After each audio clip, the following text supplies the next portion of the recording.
J'en ai déjà parlé dans d'autres vidéos, je dois avouer que je lis pas beaucoup de romans contemporains. Souvent, spontanément, je me tourne plutôt vers des classiques de la littérature parce que peut-être les vieux livres m'intriguent un peu plus et aussi quasiment à chaque fois que j'essaie de lire un roman actuel qui plus est populaire, je suis déçu. Alors je dis pas que les bons auteurs n'existent plus, je suis d'ailleurs persuadé du contraire. Par contre, ce que je pense, c'est que j'ai surtout beaucoup de mal à faire le tri dans tout ce qui se publie aujourd'hui pour tomber véritablement sur les pépites qui pourraient me plaire. Quoi qu'il en soit, comme je sais que j'ai une tendance naturelle à plutôt lire des classiques, de temps en temps, j'aime bien faire exprès de sortir de mes habitudes et de m'intéresser à autre chose. Et là, récemment, j'avais une curiosité, c'était de lire un auteur médiatisé, et comme vous vous en doutez étant donné le titre de cette vidéo, j'ai choisi Frédéric Beigbeder. Alors pourquoi Beigbeder ? Parce qu'il fallait bien en choisir un, et ensuite, j'avoue qu'il attire ma curiosité. Ça fait des années que j'entends parler de lui dans les médias, je sais que c'est une personnalité assez controversée, étant donné ses rapports avec les femmes, ses affaires de drogue, ses curieuses fréquentations, etc. Néanmoins, malgré tout ça, j'avais envie de me rendre compte par moi-même ce que vaut sa littérature, puisque d'un côté, il est très populaire, et de l'autre, les cercles littéraires n'hésitent pas à lui accorder des récompenses en apparence prestigieuses, comme le prix Renaudot qu'il a obtenu en 2009 pour un roman français. Alors de mon côté, j'ai aucune confiance dans les prix littéraires pour attester de la qualité d'un ouvrage, mais comme en même temps les écrivains qui en obtiennent se voient souvent octroyer de la part du public une sorte de légitimité supplémentaire grâce à ça, j'avais envie de voir ce que vaut un auteur populaire et primé comme Beigbeder. Du coup, pour me rendre compte de comment il écrit vraiment, il fallait que je lise un de ses livres, et j'ai choisi de me tourner vers un de ses romans plutôt qu'un de ses essais, parce que je voulais plus m'intéresser à sa façon de raconter une histoire qu'à ses idées à proprement parler, même si les deux sont finalement très liés comme on va le voir par la suite. Et donc j'ai choisi ce qui est sans doute son ouvrage le plus connu, à savoir 99 francs. Alors encore une fois, pourquoi 99 francs ? Parce qu'il fallait bien en choisir un, et j'avoue que le pitch de l'histoire me faisait envie, parce que c'est un livre qui parle de publicité, donc un sujet qui n'est pas si souvent traité que ça dans la littérature, et en même temps que je connais un peu, puisque même si j'ai jamais travaillé dans une grande agence de pub parisienne, j'ai fait des études de marketing communication, et je sais très bien que la pub est un milieu largement critiquable sous bien des aspects, et comme je savais aussi que le roman se présente comme une satire vraiment grinçante du monde de la pub, j'étais curieux de découvrir comment Beigbeder pouvait s'emparer de tout ça. Bref, sur le papier, 99 francs avait tout pour me plaire. Et pourtant, j'ai pas du tout aimé le livre, je trouve que c'est un roman qui souffre de gros problèmes à tous les niveaux, aussi bien dans l'écriture que dans le scénario, les idées qu'il véhicule, etc. Et donc finalement, ce que je vais faire dans cette vidéo, c'est surtout vous expliquer tout ce qui m'a déplu dans ce livre et pourquoi ça m'a déplu. Cependant, avant d'entrer dans le vif du sujet, je me permets une petite précision. En fait, j'ai longuement hésité avant de faire cette vidéo parce que au final, je vais parler d'un livre que j'ai pas aimé, je vais peut-être même le démonter, et en soi, à vrai dire, j'ai pas de plaisir particulier à critiquer une œuvre pour la tailler en pièces, et puis il y a toujours aussi ce côté où c'est facile de critiquer, c'est plus compliqué de créer. Mais en même temps, il faut être honnête, la critique fait partie du jeu de la création, on peut pas passer outre. Moi-même, à chaque fois que je fais une vidéo, je reçois plein de critiques, positives ou négatives, et dans le fond, c'est naturel quand on est exposé à des œuvres de nourrir éventuellement une sympathie ou une antipathie à leur égard et d'en parler. Cependant, mon parti pris ici, ça va être de critiquer sans faire preuve de colère, de mépris supplémentaire pour ce que je n'aime pas, parce que je considère que ce sont souvent des émotions qui viennent gâcher la critique, la réflexion d'un point de vue intellectuel, dans le sens où j'y trouve plus une volonté de détruire une œuvre ou un auteur, ou même de s'enfoncer dans son propre dégoût, plutôt qu'un désir de faire preuve de réflexion. Et moi justement, ce qui m'intéresse dans l'acte de critiquer, et surtout de critiquer une œuvre que je n'ai pas appréciée, c'est pas de la démonter, mais c'est de m'interroger. En fait, critiquer, c'est un exercice qui me permet de me questionner sur mon propre goût, mon propre rapport à la littérature, à l'écriture, et d'un point de vue introspectif, je trouve que la critique, en cela, c'est un exercice très intéressant parce que ça aide à mieux se connaître, et comme disait notre cher Pascal, il faut se connaître soi-même, quand cela ne servirait pas à trouver le vrai, cela au moins sert à régler sa vie, et il n'y a rien de plus juste. Bon alors pour entrer correctement dans la vidéo, ce que je vous propose c'est déjà de vous présenter l'ouvrage et son histoire. 99 francs, c'est donc un roman publié par Frédéric Beigbeder il y a tout juste 25 ans, en l'an 2000. C'est son 4e roman, mais c'est vraiment son premier best-seller et celui entre guillemets qui va le faire connaître en tant qu'auteur. Dedans il y raconte l'histoire d'Octave Parango, un concepteur-rédacteur dans une agence de publicité à Paris qui n'a qu'une obsession en tête, se faire virer pour toucher de jolies indemnités parce qu'il déteste son métier, il exècre le monde de la publicité. Et ça, disons-le tout de suite, ce sont autant de points communs que Octave partage avec Frédéric Beigbeder, raison pour laquelle on peut dire que 99 francs est une autofiction, dans le sens où Beigbeder met en scène un personnage qui lui ressemble énormément, mais dans des situations qu'il n'a pas forcément toutes vécues. Pour être plus clair, au moment où il écrit le roman, Frédéric Beigbeder est lui-même concepteur-rédacteur dans une agence de pub qui s'appelle Young & Rubicam, et il a très envie de se faire virer parce qu'il déteste ce qu'il fait, et justement il va y arriver puisque le lendemain de la publication de 99 francs, il sera licencié pour faute grave. Alors quelle faute il commet exactement? C'est très simple, il publie 99 francs, qui est une critique très vigoureuse de la boîte dans laquelle il travaille, ainsi que de ses clients, et il admet d'ailleurs en interview qu'il s'est largement inspiré de ce qu'il a vu dans son job pour écrire son livre. Et dans les réunions, souvent les clients voyaient un créatif qui notait ce qui arrive jamais. Alors ils se disaient, oui, puisque vous avez bossé là-dedans aussi. Et il me disait bravo Frédéric, c'est bien, vous prenez des notes, c'est rare, formidable et tout. Puis là, tout est dans le livre maintenant. Alors le fait d'être licencié à cause du livre, j'imagine que ça lui a bien plu, c'était exactement ce qu'il voulait, et je doute pas que ça l'a d'ailleurs très bien servi pour promouvoir son roman, pour faire sa publicité sur tous les plateaux télé, parce que évidemment quand vous dites que vous êtes licencié à cause d'un bouquin que vous avez écrit, ça donne à tout le monde l'impression que vous allez y faire des révélations fracassantes. Bon, spoiler, j'en reparlerai plus tard dans la vidéo, mais dans 99 francs, Beigbeder ne révèle rien sur le monde de la publicité que vous ne saviez déjà. Et en vérité, s'il s'est fait virer, c'est juste parce que dans le roman, il critique très vigoureusement une boîte de pub qui ressemble à s'y méprendre à son employeur. Donc disons-le clairement, il porte atteinte à l'image de l'entreprise pour laquelle il travaille.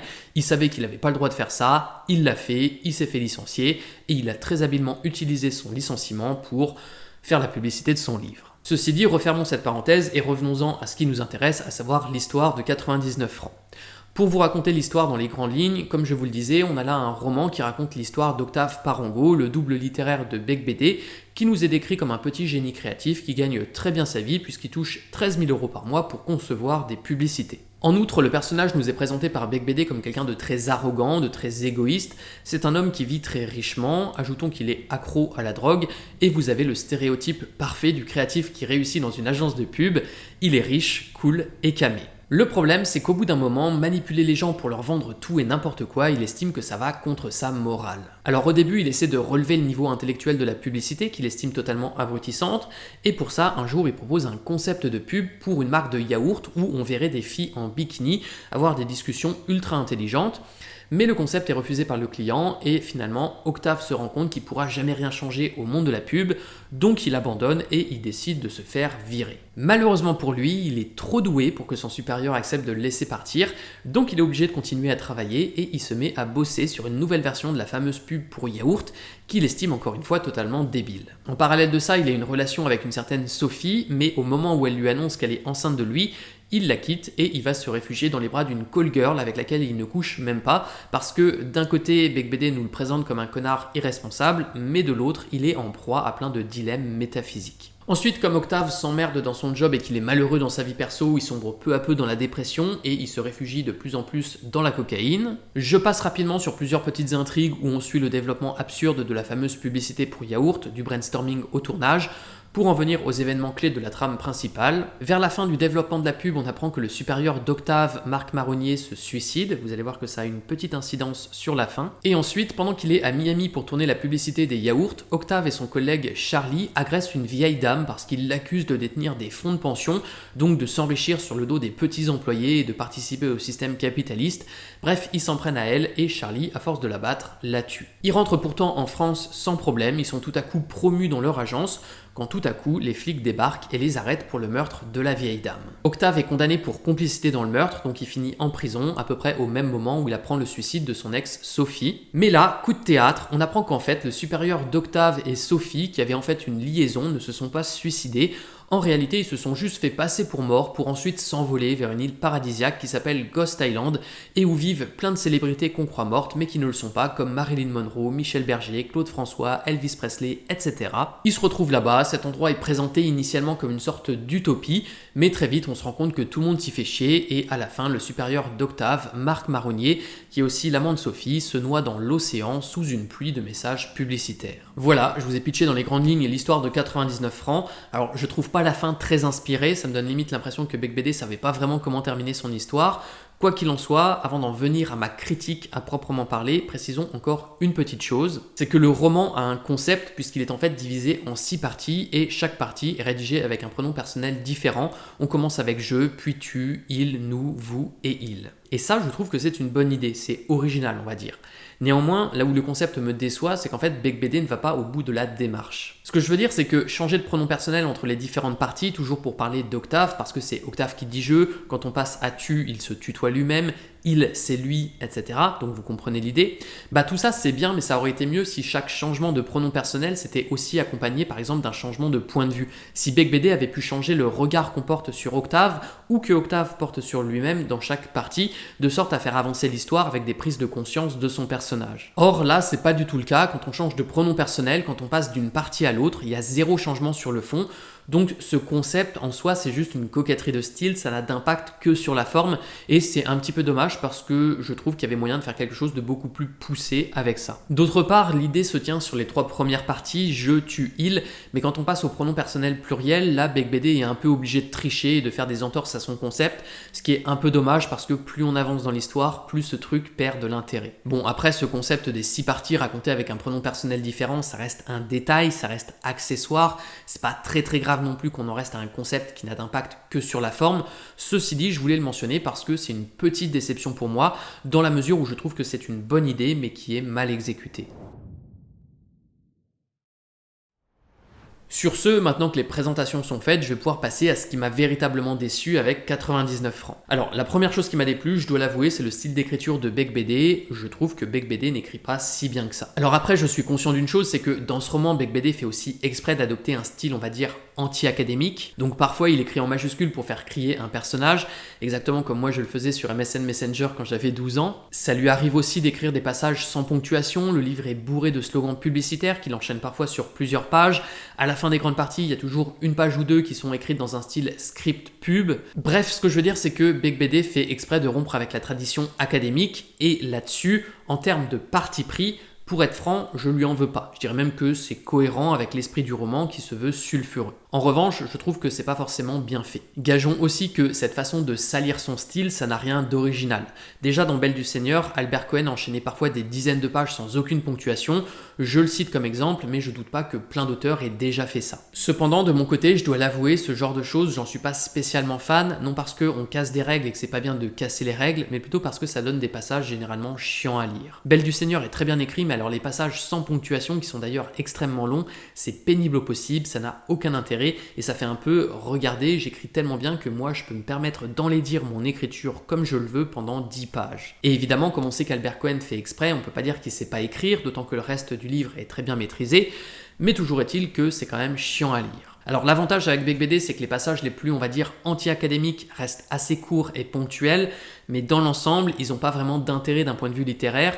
Quand il enchaîne 2 pages de slogans publicitaires, c'est juste ennuyeux, et surtout, contrairement à Albert Cohen avec Belle du Seigneur, le reste de 99 francs est pas spécialement bien écrit. Donc je trouve limite que les passages écrits d'une façon volontairement sale dans 99 francs font un peu prétentieux, ça fait un peu contre-signal, comme si BecBD considérait qu'il écrivait tellement bien qu'il pouvait avoir le droit de mal écrire, ou plutôt de salir son style. Personnellement, je trouve que c'est pas le cas, et quand je considère le livre dans son ensemble, je suis très loin de prendre une claque en termes de style. Je dirais même que le livre, malgré son vernis ultra sulfureux, très provocateur, pornographique par moment, est en réalité écrit d'une manière très convenue. Par exemple, le roman s'ouvre avec ce paragraphe. « Tout est provisoire, l'amour, l'art, la planète Terre, vous, moi.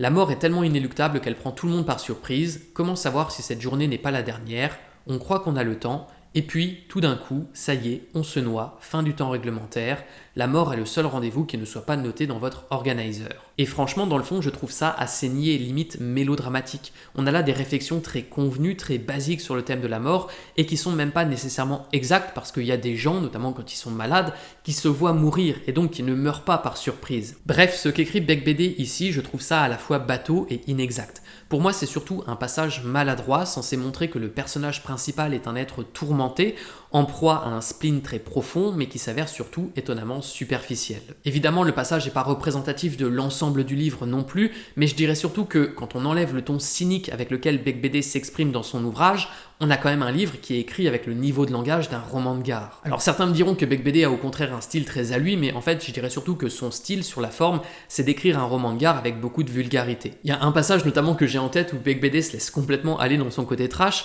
néanmoins je vais pas vous le lire, sinon je pense que ma vidéo risque d'être censurée, donc je vais juste vous mettre un screenshot très rapidement et je vous laisserai faire pause si vous voulez en prendre connaissance. Mais tout ça pour dire que Bec BD dans 99 francs aboutit à une petite forme d'originalité, non parce qu'il écrit bien, mais juste parce qu'il ose quelque chose que peu d'auteurs populaires font, aller très loin dans le trash, ce qui ne manquera pas de choquer évidemment bon nombre de lecteurs. Alors de mon côté, je précise, Bec BD ne me choque pas, par contre ce que je relève, ce que je considère, c'est qu'il maquille son manque de profondeur littéraire avec beaucoup d'artifices, que sont la vulgarité, la pornographie ou son refus de se plier à des conceptions académiques. Mais quand j'enlève tout ça, en termes de profondeur, bah il reste pas grand chose. Et d'ailleurs, là où je trouve que Bec BD écrit le plus mal, c'est vraiment quand il écrit des dialogues. Il y a zéro réflexion, aucun travail littéraire, ce sont vraiment des répliques que le premier venu pourrait écrire, tant sur le fond que sur la forme. Je vous cite un exemple de dialogue tiré de 99 francs. Alors tu vas l'accepter tout cet argent qu'on te propose? L'argent ne fait pas le bonheur, Tamara, tu le sais.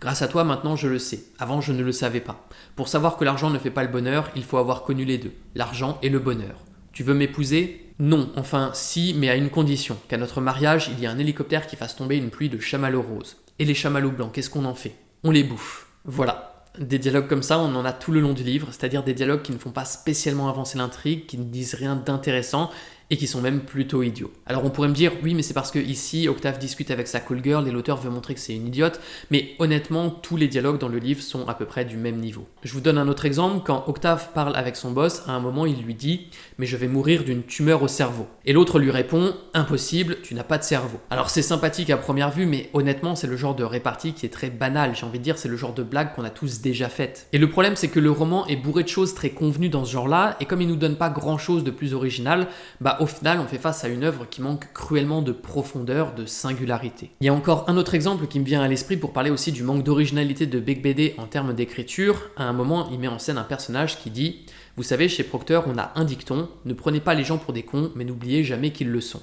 Et ça, c'est quelque chose pour le coup que je trouve vraiment très rigolo. Sauf que c'est pas de Bec BD, c'est une blague des inconnus tirée de leur sketch sur les publicitaires. Oui, non, mais attention, il faut pas oublier l'éthique de la maison, les enfants. Il ne faut Jamais prendre les gens pour des cons, mais il ne faut pas oublier qu'ils le sont. Alors je dis pas que Bec BD a consciemment repris leurs blagues ou qu'il a voulu les plagier, même si en même temps je doute que ce soit une coïncidence. Après je sais même pas non plus si la blague est vraiment des inconnus ou si c'est quelque chose qu'ils ont repris eux-mêmes, mais en tout cas mon hypothèse c'est plutôt que c'est une phrase qui devait bien faire rire les publicitaires eux-mêmes dans les années 90 et qui se la racontait souvent dans les bureaux. Donc comme Bec BD prenait des notes pour mettre tout ce qu'il entendait dans son roman, bah à mon avis ça explique pourquoi cette blague a fini dedans, c'est pas quelque chose qu'il a inventé lui, je pense qu'il a juste entendu ça au travail. Et c'est peut-être ça en fait de façon générale ce qui contribue à rendre son livre si pauvre. C'est qu'il a pris plein de notes, mais il a mis ce qu'il a noté, ce qu'il a observé tel quel dans son roman, au lieu de retravailler cette matière comme est censé le faire un écrivain. Et du coup, le résultat, c'est qu'on a des répliques plutôt nulles que n'importe qui pourrait écrire, puisqu'en fait, n'importe qui les a dites. Et donc, le roman manque cruellement de profondeur et de style à ce niveau-là. On se retrouve aussi avec plein de clichés, avec plein de stéréotypes, parce que d'un côté, Bec BD veut coller à la réalité pour la dénoncer,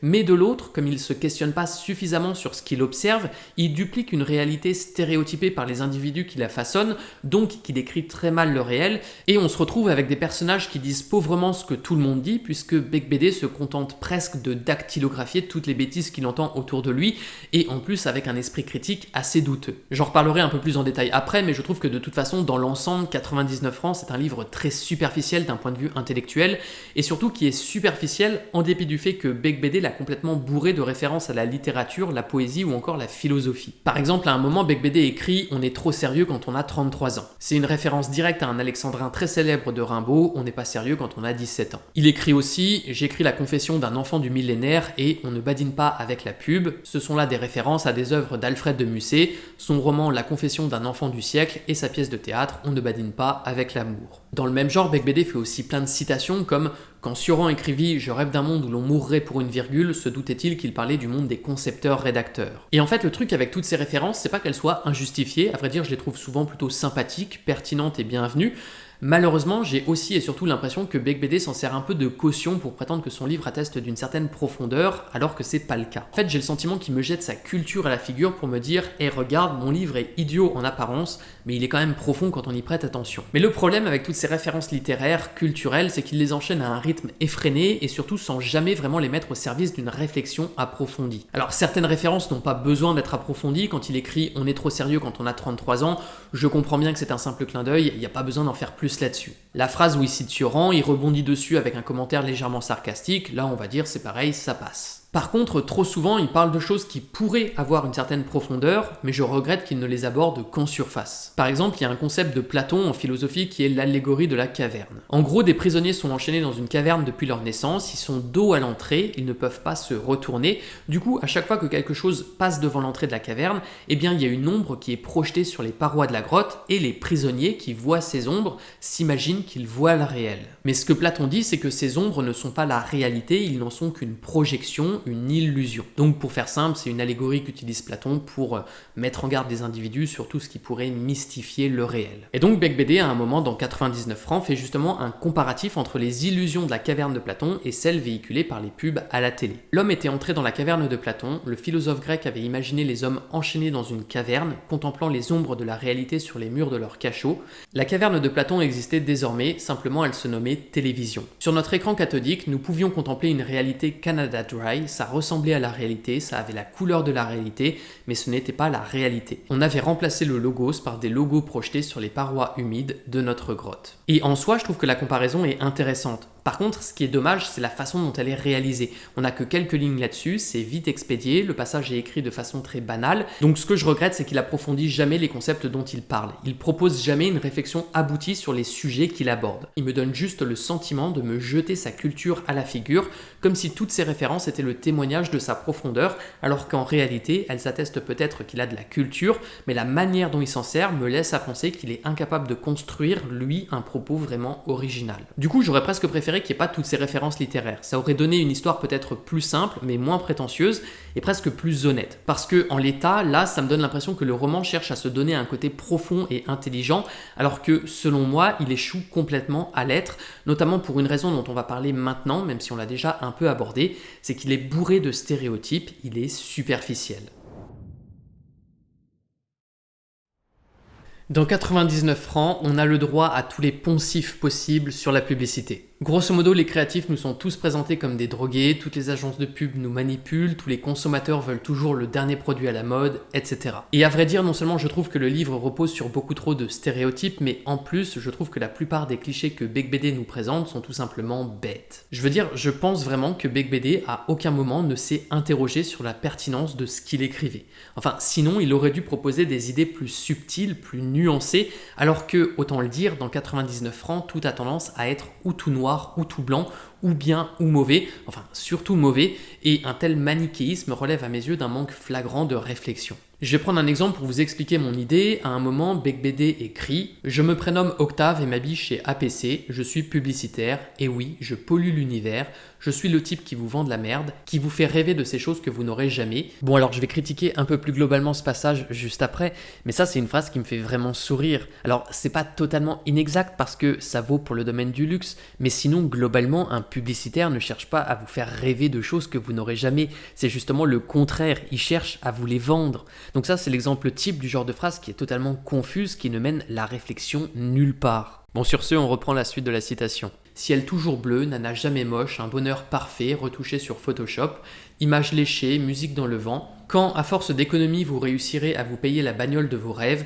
celle que j'ai shootée dans ma dernière campagne, je l'aurai déjà démodée, j'ai 3 vogues d'avance et m'arrange toujours pour que vous soyez frustrés. Bon alors je vous lis pas l'extrait en entier parce que ça dure longtemps comme ça, mais pour résumer, Bec BD présente de façon ultra caricaturale Octave comme un génie publicitaire qui manipule des millions de gens. D'un côté, comme vous le voyez, il parle aussi avec beaucoup de prétention.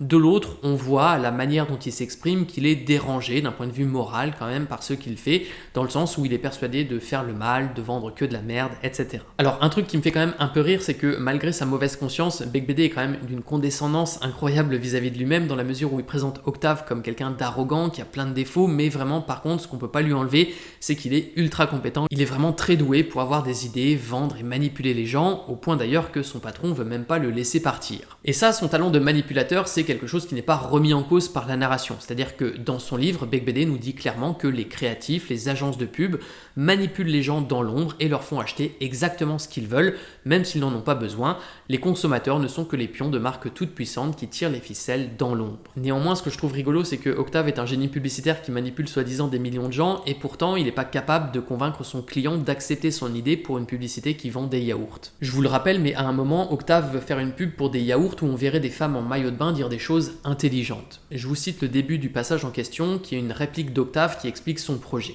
Bon ben voilà, nous sommes sur la plage de Malibu en Californie, il fait un temps superbe, 2 sublimes blondes courent sur le sable en maillot de bain rouge. Tout à coup, l'une dit à l'autre, l'exégèse onomastique se trouve en but au rédhibitoire herméneutique. L'autre répond, attention toutefois à ne pas tomber dans la paronomase ontologique. Ça continue ensuite un peu comme ça, on a d'autres personnages qui disent des mots savants mais incompréhensibles, et à la fin, le film s'achève sur un plan de la barquette Maigrelette avec cette signature « Maigrelette, être mince rend intelligent ». Et ça, c'est un projet de pub qui est refusé par le client d'Octave. Donc déjà, ça me fait sourire que BecBD prétende que les publicitaires manipulent des millions de gens contre leurs intérêts, alors que son personnage principal, soi-disant un génie de la manipulation, est même pas capable de convaincre un client de choisir son idée. Bref, ce que je veux dire, c'est que BecBD construit tout son roman sur le stéréotype des méchants publicitaires ultra puissants qui manipulent tout le monde et qui font absolument ce qu'ils veulent, mais quand on y regarde de près, ils sont pas tout puissants, ils sont pas infaillibles non plus, il leur suffit pas d'appuyer sur un bouton pour que les gens achètent comme par magie. Contrairement à ce que BecBD laisse penser, les publicitaires ne décident pas à 100% de quels sont vos rêves, de ce dont vous avez besoin, etc. Oui, ils exercent une influence sur vous, mais comme plein d'autres choses. Par exemple, je peux faire une publicité pour vous vendre la dernière Mercedes, mais je sais très bien que la perception que vous aurez de cette voiture sera aussi construite par exemple, ce que vos amis en disent, ce que les journalistes écrivent à son sujet, etc. Bref, ce que je veux dire, c'est que pour un produit donné, vous allez entendre plein de choses, bonnes ou mauvaises, il y en a auxquelles vous allez accorder plus de crédit que d'autres selon la source, mais à la fin, c'est l'ensemble de ces choses qui vont contribuer à construire votre perception du produit. Et c'est pour ça que les propos de BecBD sur la pub, je les trouve mais bêtes au possible. J'ai même limite du mal à imaginer que ce soit un publicitaire qui ait écrit ça parce que il propose une vision tellement réductrice, tellement caricaturale de la publicité et des processus cognitifs en jeu quand on communique, que sa critique d'un point de vue intellectuel est juste pauvre. Je vous donne encore un autre exemple totalement incohérent. Comme on l'a dit, BecBD donne l'impression que les publicitaires sont des génies qui vous manipulent à coup sûr. Mais encore une fois, c'est faux de laisser penser ça et il suffit d'ouvrir Internet pour vous en rendre compte. Combien de fois chaque année, à cause d'une publicité ratée, des marques se retrouvent empêtrées dans des bad buzz? Si elles font des bad buzz, c'est bien parce qu'elles ne maîtrisent jamais à 100% toute leur communication. La pub, c'est pas une science exacte, ce sont pas des gens ultra intelligents et infaillibles qui manipulent à coup sûr, ce sont juste des êtres humains qui ont quelques connaissances de leur métier, qui définissent des objectifs et des plans pour les atteindre, et qui parfois réussissent et qui parfois échouent. Mais donc là où je veux en venir, c'est que la réalité de la communication, de la publicité, est infiniment plus complexe, plus nuancée que la façon dont BecBD la résume dans son livre. Alors je vais pas m'amuser à démonter tous les clichés qu'on trouve dans 99 francs parce que j'en finirai pas, mais il y en a encore un qui m'a amusé. Dans son livre, BecBD donne aussi l'impression qu'avoir des idées créatives, c'est juste une question de talent. Donc il présente Octave comme un gros branleur qui a zéro effort à faire pour avoir des idées qui cartonnent, alors que être un créatif dans une agence de pub, avoir des idées, les trier, vérifier qu'elles correspondent au projet du client, etc., c'est quand même du travail. De mon côté, ça m'est arrivé de faire de la prestation graphique en freelance pour des clients, j'ai aussi écrit du contenu pour aider des entreprises ou des entrepreneurs à vendre, et je sais très bien que les idées, ça vient pas toujours comme par magie. Pour faire du bon travail, il faut aussi passer du temps à étudier la marque du client, ses consommateurs, son marché, etc. Et ça, autant dire que c'est une réalité du métier qui passe quand même sous le tapis dans le roman. Je précise, je veux pas non plus donner l'impression de défendre les publicitaires dans cette vidéo. Le pire, c'est qu'il y aurait beaucoup de choses à dire contre eux, à tous les niveaux. Des publicitaires qui mentent, qui manipulent les gens, etc. Ça existe, je dis absolument pas le contraire. Mais ce qui m'ennuie, c'est la vision très manichéenne, très caricaturale, très réductrice de BecBD, qui manque cruellement de finesse pour décrire et critiquer correctement ce réel. Pour faire simple, il manque de nuances et surtout, il ne creuse jamais rien. Encore un autre exemple avec l'obsolescence programmée. À un moment, il écrit « Le règne de la marchandise suppose qu'on en vende. Ton boulot consiste à convaincre les consommateurs de choisir le produit qui s'usera le plus vite. Les industriels appellent cela programmer l'obsolescence. Tu seras prié de fermer les yeux et de garder tes états d'âme par devers toi. » Qu'est-ce que fait BecBD ici? En fait, il moralise. Il dit que l'obsolescence programmée, c'est pas bien. Alors en soi, je suis d'accord, l'obsolescence programmée, c'est une stratégie perverse et malhonnête pour faire consommer toujours plus. Sauf que ce qui serait intéressant, ce serait de creuser, ce serait de comprendre pourquoi certains industriels orchestrent l'obsolescence de leurs propres produits, quelles sont les conséquences s'ils ne le font pas, comment ils pourraient s'y prendre pour avoir de la croissance tout en ayant un business model sain, par exemple en recherchant peut-être de nouveaux marchés, etc.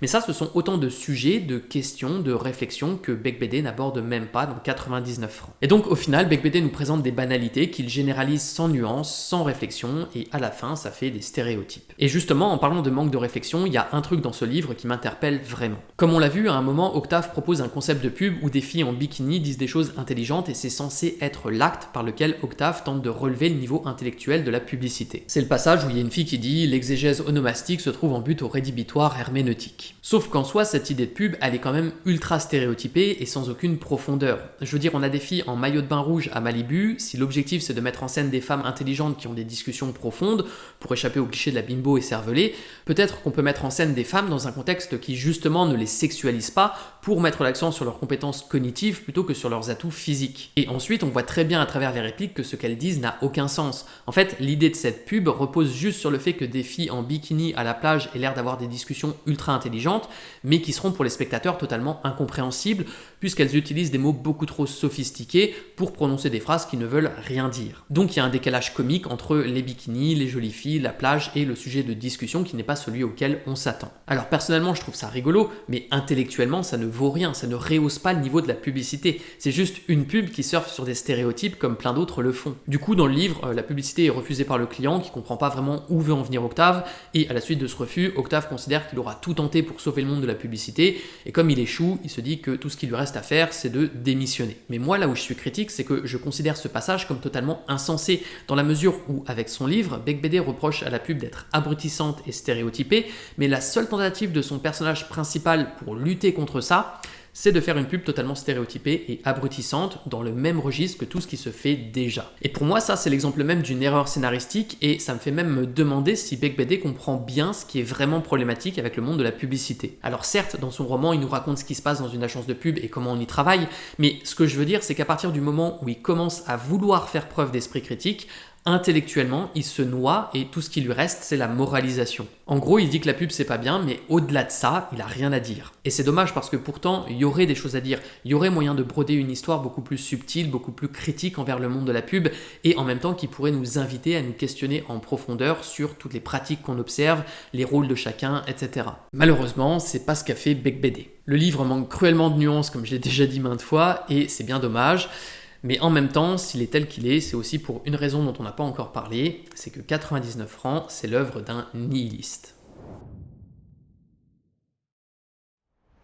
Bon alors le terme nihilisme c'est souvent un mot qui est utilisé à tort et à travers donc il faut le définir pour comprendre en quoi il caractérise Frédéric Becbédé. Si je m'en tiens à des définitions de dictionnaire, le nihilisme c'est une idéologie qui rejette toute croyance, qui refuse toute contrainte sociale. Mais à vrai dire ça c'est une définition un peu vague donc on peut la compléter avec une autre qui est de dire que le nihilisme ça consiste à refuser les valeurs intellectuelles et morales communes à un groupe.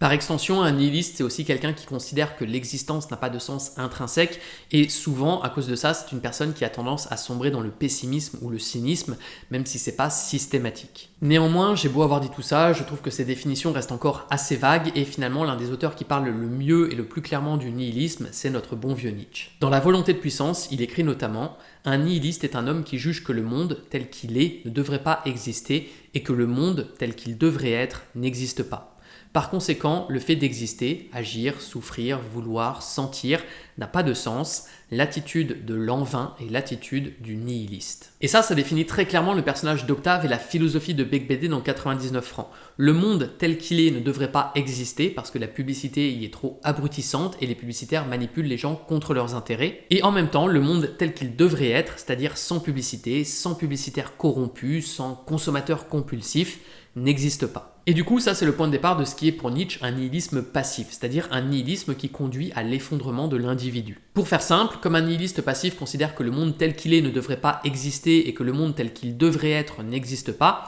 eh bien il se met à dévaloriser le réel, à perdre de vue tout sens de l'existence et à fuir vers ce que Nietzsche appelle des arrière-mondes, c'est-à-dire pour faire simple des mondes idéaux, abstraits, imaginaires. Et dans le fond, avec son personnage d'Octave Parango, Becbédé nous met en scène un nihiliste passif qui déteste le monde tel qu'il est, qui est totalement paumé dans sa vie, qui critique tout, qui a une tendance à l'autodestruction et qui fuit le réel au moyen des paradis artificiels. Or, comme Nietzsche l'écrit, quelle espèce d'homme raisonne ainsi? une espèce improductive et souffrante, une espèce fatiguée de la vie. Alors je vais faire bref sur le nihilisme, mais ce que Nietzsche prône, c'est de faire preuve d'un nihilisme actif, c'est-à-dire de répondre à cette crise de valeur au moyen de la création. Un nihilisme actif va donc surmonter le chaos, l'absence de sens de son existence pour embrasser la vie, créer ses propres valeurs, tracer son chemin. Et ça, ce sont autant de choses que Becbédé ne fait pas. Et comme il ajoute à son nihilisme beaucoup de moralisation, ça donne pour moi un livre très indigeste d'un point de vue philosophique, idéologique, parce que dans 99 francs, tout ce que fait Becbédé, c'est qu'il se plaint du monde tel qu'il est et il nous partage sa mauvaise conscience d'y participer,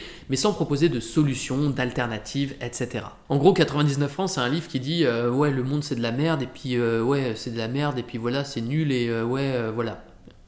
C'est tout. Alors en soi, j'ai conscience que son roman se veut une critique du monde de la pub, et une critique n'est pas obligée non plus de proposer des solutions aux problèmes qu'elle soulève, parce que parfois on n'a tout simplement pas de solution à proposer, mais là où je suis déçu, c'est que quand j'ai terminé ma lecture, je me rends compte que 99 francs, c'est une critique totalement gratuite de la publicité, et surtout pleine de lieux communs. Ce que je veux dire, c'est que la critique de Becbédé contre la publicité est inintéressante parce qu'elle est éculée. Dans 99 francs, Becbédé ne présente pas un point de vue original, approfondi et travaillé sur la pub. Il propose pas quelque chose de nouveau en termes de réflexion. Si je descends dans la rue et que j'interroge des gens au hasard pour leur demander ce qui leur déplaît avec la publicité, je suis certain qu'ils vont me dire exactement les mêmes choses que Becbédé. Dans les publicités qu'on voit à la télé, il y a trop de stéréotypes, les marques nous manipulent, on veut nous faire acheter des choses dont on n'a pas besoin, les fabricants d'électroménagers font exprès de programmer l'obsolescence de leurs produits pour nous forcer à racheter les suivants, etc. Donc ce que je veux dire, c'est que d'un point de vue critique, 99 francs, c'est un roman qui ne dit rien de plus que ce que vous pensez déjà sur le monde de la publicité. Du coup, à partir de là, c'est un roman qui ne suscite aucune réflexion, il ne bouleverse pas vos idées, il ne cherche pas à les remettre en cause, il ne les approfondit pas, il se contente juste de surfer dessus parce qu'il n'est pas capable d'aller au-delà de la critique spontanée du premier venu sur le sujet. Bref, du coup, si je fais le bilan de ma lecture, je suis déçu à tous les niveaux par 99 francs. Le scénario est pas spécialement incroyable, comme je l'ai dit, je trouve que le livre n'est pas très bien écrit.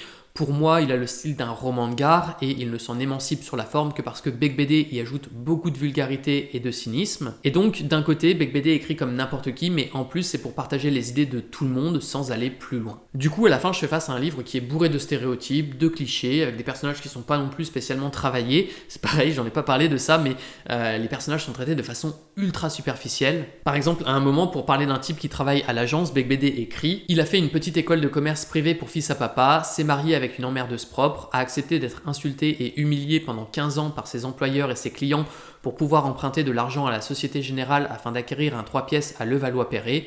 Sa seule distraction, écouter la bande originale du Titanic. » Et en quelques lignes, il construit encore un cliché, le fils à papa qui devient un employé modèle. Le problème, c'est que Becbédé ne creuse jamais les personnages pour nous parler de ce qu'ils pourraient ressentir, de leurs états d'âme, de leurs dilemmes métaphysiques, etc.